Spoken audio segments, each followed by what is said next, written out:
Hello, hello, hello, hello. Happy new week to everyone. I hope you all are doing well. I hope you guys are taking care of each other, especially take care of each other. All right. So for the past few weeks, we've been talking about who we are, and we learned that we are children of God. We were wonderfully made, and we share in God's kingdom. All right, so today I want to talk about the power of I am. Now, um, again, basics. Okay, so in the beginning, God created the heaven and the earth, but how did God create that? It wasn't through any sophisticated machinery or anything. He spoke the word. All right, and he says, let there be light, and there was light. And he says, let us make man in our own image. So he made man, right? But this is what gets me: when he made Adam in his own image, it wasn't enough. He says that now I have created the birds of the air and other livestock and wildlife. So he calls Adam and says to Adam, I've made all of these and I want you to name them. Do you see what God did over there?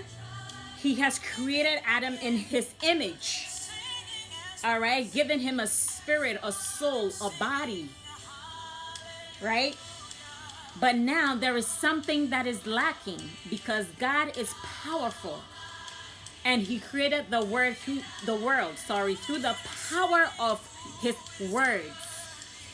Okay, so now God is transferring that power of words to Adam and says, Adam, I want you to speak names onto these livestock. And Adam looked at it and he says, I want to call this one a lion, and I want to name this one an eagle, and I want to call this one a parrot, and I want to name this one a tiger, and I want to call this one a monkey, So God made us in his image, but most importantly, he gave us the power of word, right? And in John 6:63, it says that the words that I speak to you, they are spirit and they are life. Okay, now they are spirit and they are life. So words are not just words. We are a spirit.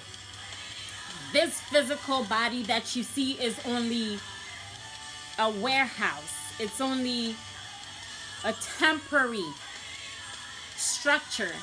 That houses our spirit. The spirit, that's who you really are.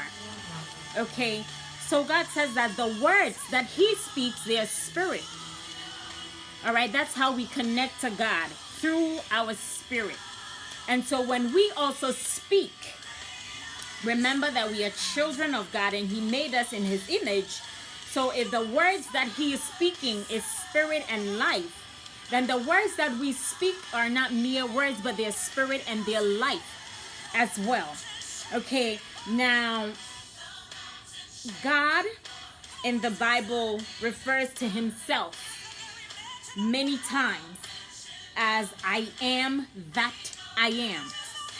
I'll give you a really common example when God appeared to Moses and asked Moses to go to Pharaoh and ask Pharaoh to let his people go.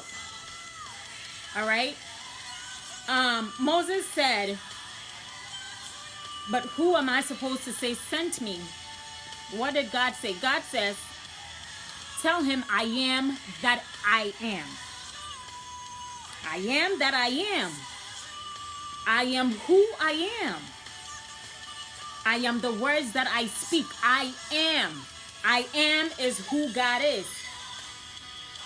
Okay, so he is the great I am. And because you are a descendant of God, you are I am also. So if we had a family tree, God is at the top, great I am, and it trickles down to his children. So I am. I am. Now, that I am is the power that you carry. Because God is I am. So to say I am alone is powerful. That is something that we need to grasp. Sometimes we say, yeah, power of words, power of words. But remember that when you say I am, whatever follows it could make or break you. It could bring life or it could bring death. So speak negativity, and that's what's going to manifest in your life. Speak positivity, and that's what's going to manifest in your life. The Bible in Proverbs 18:21, okay, says that life and death are in the power of the tongue, and those who love it will eat its fruits. Okay, I love everything positive, and so that's what I'm going to read. If you love everything negative, of course, you're going to see negativity all around. All right, you're going into an exam thinking you're going to fail. Maybe you will fail. You're going into a business thinking, oh, I'm not so sure about this business. Well, then don't go, because you have already spoken of not being sure whether or not the business is going to thrive. You're going into a marriage and you're speaking ill about the marriage already. Don't do it. Speak life. I am who God says I am. I am beautiful. I am strong. I am courageous. I could face anything. All right? And this brings me to parents. Yes, in these times, especially when you're with your kid 24/7, they could really get to you. But if you have nothing good to say in the moment, walk away.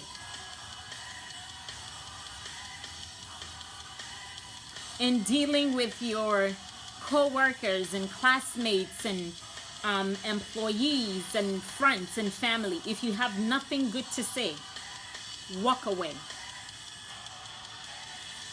If you have nothing good to say about yourself in a situation, don't say nothing at all. It's better to be quiet and silent than to speak negativity into your life. When you feel weak, speak strength into yourself. Tell yourself that I am strong.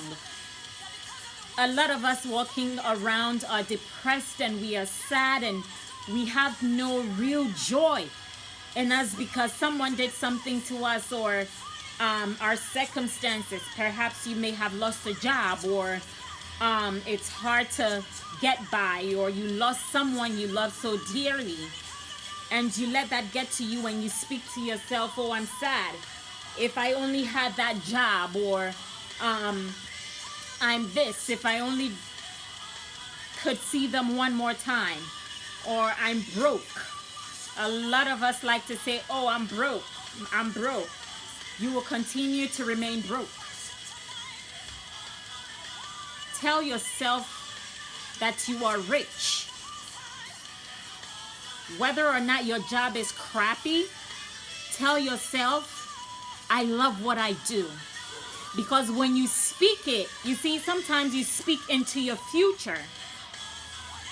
All right, so God would find for you that which you desire by your word. Speak life. You are beautiful. You are who God says you are. You are positive. You can do all things through Christ who strengthens you. Even when that disease is getting to every part of your body and is making you weak, say that I am healthy and I am strong. All right? And when people get you down, say that I am who God says I am. You are who God says you are. Have a wonderful week. Walk in the power of I am and achieve great things. Mwah.